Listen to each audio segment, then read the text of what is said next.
Théophile, j'ai parlé dans mon premier livre de tout ce que Jésus a commencé de faire et d'enseigner dès le commencement jusqu'au jour où il fut enlevé au ciel, après avoir donné ses ordres par le Saint-Esprit aux apôtres qu'il avait choisis. Après qu'il eut souffert, il leur apparut vivant et leur en donna plusieurs preuves, se montrant à eux pendant 40 jours et parlant des choses qui concernent le royaume de Dieu.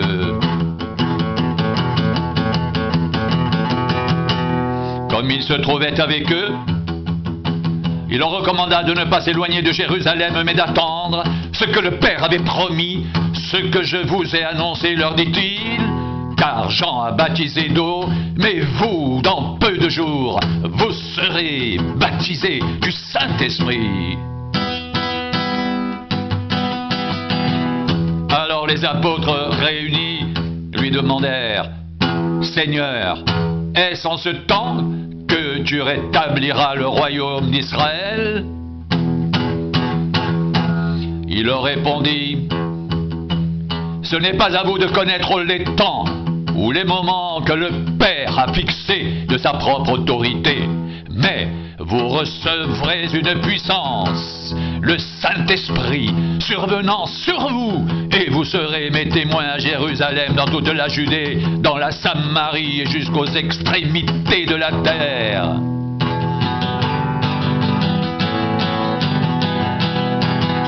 Après avoir dit cela, il fut élevé pendant qu'il le regardait, et une nuée le déroba à leurs yeux. Et comme ils avaient les regards fixés vers le ciel, pendant qu'ils s'en allaient, voici 2 hommes, vêtus de blanc, leur apparurent et dirent, Hommes galiléens, pourquoi vous arrêtez-vous à regarder au ciel?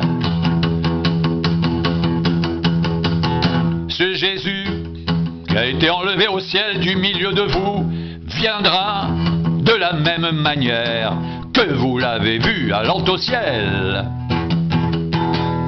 Alors, ils retournèrent à Jérusalem, de la montagne appelée des Oliviers, qui est près de Jérusalem, à la distance d'un chemin de sabbat. Quand ils furent arrivés, ils montèrent dans la chambre haute, où ils se tenaient d'ordinaire. C'était Pierre, Jean, Jacques, André, Philippe, Thomas, Barthélemy, Matthieu, Jacques, fils d'Alphée, Simon le Zélote et Jude, fils de Jacques, tous d'un commun accord, persévéraient dans la prière avec les femmes, et Marie, mère de Jésus, et avec les frères de Jésus.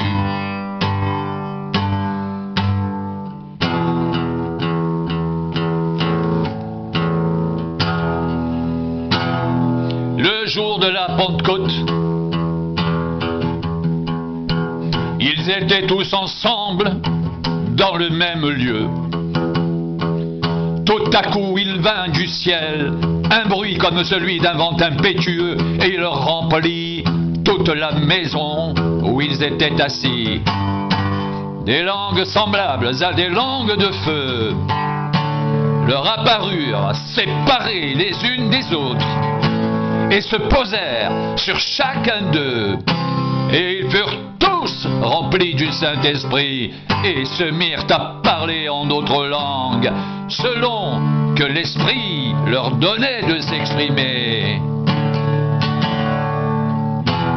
Or, il y avait en ces jours à Jérusalem des Juifs, hommes pieux de toutes les nations qui sont sous le ciel.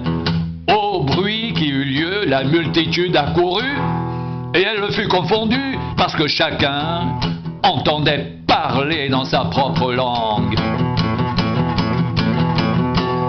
Ils Ils étaient tous dans l'étonnement et la surprise, et ils se disaient les uns aux autres: voici ces gens qui parlent, ne sont-ils pas tous galiléens? Et comment les entendons-nous dans notre propre langue à chacun, dans notre langue maternelle? Parthes, Mèdes, Élamites, ceux qui habitent la Mésopotamie, la Judée, la Cappadoce, le Pont, l'Asie, la Phrygie, la Pamphylie, l'Égypte, le territoire de la Libye voisine de Cyrène, et ceux qui sont venus de Rome, juifs et prosélytes, crétois et arabes, comment les entendons-nous parler dans nos langues des merveilles de Dieu?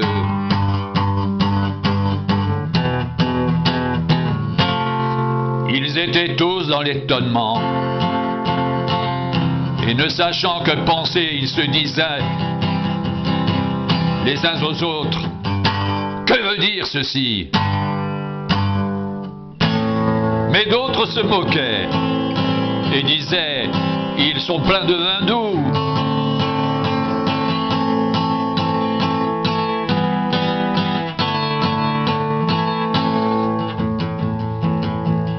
Alors Pierre, se présentant avec les 11, éleva la voix et leur parla en ces termes: hommes juifs, et vous tous qui séjournez à Jérusalem, sachez ceci et prêtez l'oreille à mes paroles. Ces gens ne sont pas ivres comme vous le supposez, car c'est la 3e heure du jour. Mais c'est ici ce qui a été dit par le prophète Joël.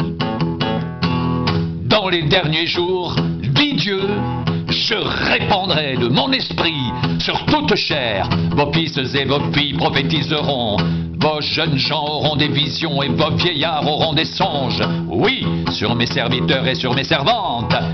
Dans ces jours-là, je répandrai de mon esprit et ils prophétiseront. Je ferai paraître des prodiges en haut dans le ciel et des miracles en bas sur la terre. Du sang, du feu et une vapeur de fumée. Le soleil se changera en ténèbres et la lune en sang avant l'arrivée du jour du Seigneur, de ce jour grand et glorieux. Alors quiconque invoquera le nom du Seigneur sera sauvé. Hommes israélites, écoutez ces paroles. Jésus de Nazareth, cet homme à qui Dieu a rendu témoignage devant vous par les miracles, les prodiges et les signes qu'il a opérés par lui au milieu de vous, comme vous le savez vous-même, cet homme livré selon le dessein, arrêté et selon la prescience de Dieu, vous l'avez crucifié, vous l'avez fait mourir par la main des impies. Dieu l'a ressuscité en le délivrant des liens de la mort, parce qu'il n'était pas possible qu'il soit retenu par elle.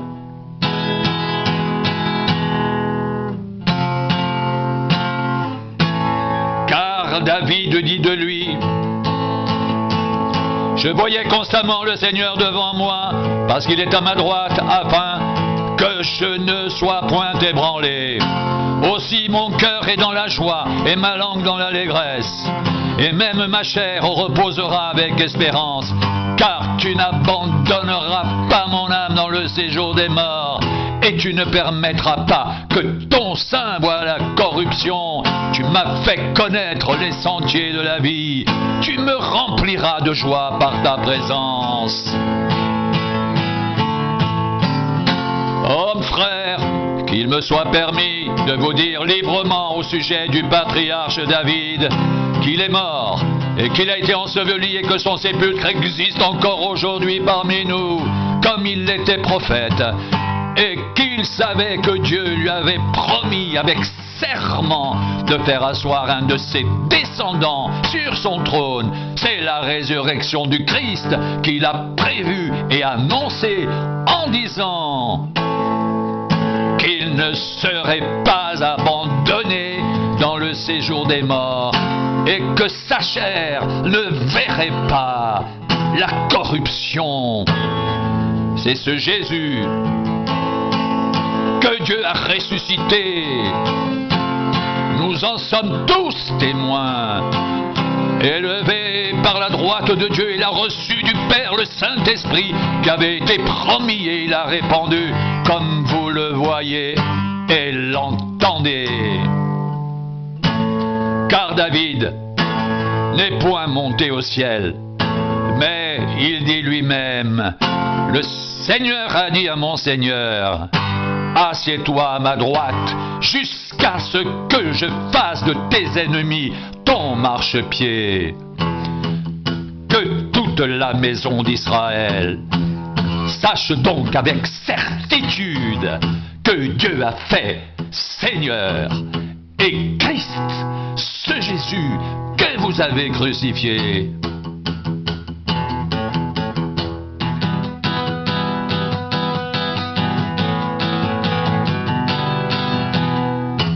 Après avoir entendu ce discours, ils eurent le cœur vivement touché, et ils dirent à Pierre et aux autres apôtres, « Hommes frères, que ferons-nous » Pierre leur dit, « Repentez-vous, et que chacun de vous soit baptisé au nom de Jésus-Christ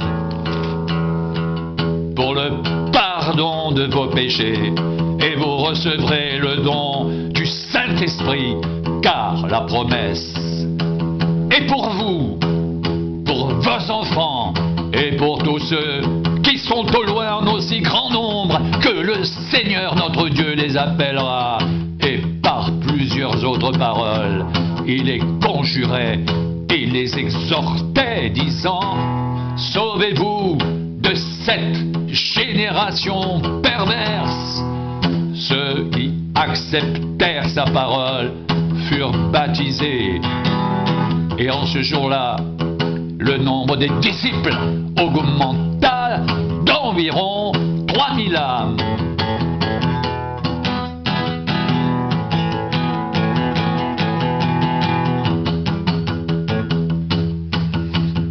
Ils persévéraient dans l'enseignement des apôtres, dans la communion fraternelle, dans la fraction du pain et dans les prières. La crainte s'emparait de chacun et il se faisait beaucoup de prodiges et de miracles par les apôtres.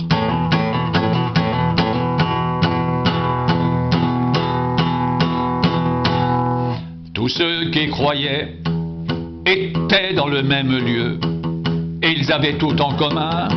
Ils vendaient leurs propriétés et leurs biens et ils en partageaient le produit entre tous. Selon les besoins de chacun, ils étaient chaque jour, tous ensemble, assidus au temple. Ils rompaient le pain dans les maisons, ils prenaient leur nourriture avec joie et simplicité de cœur, louant Dieu et trouvant grâce auprès de tout le peuple.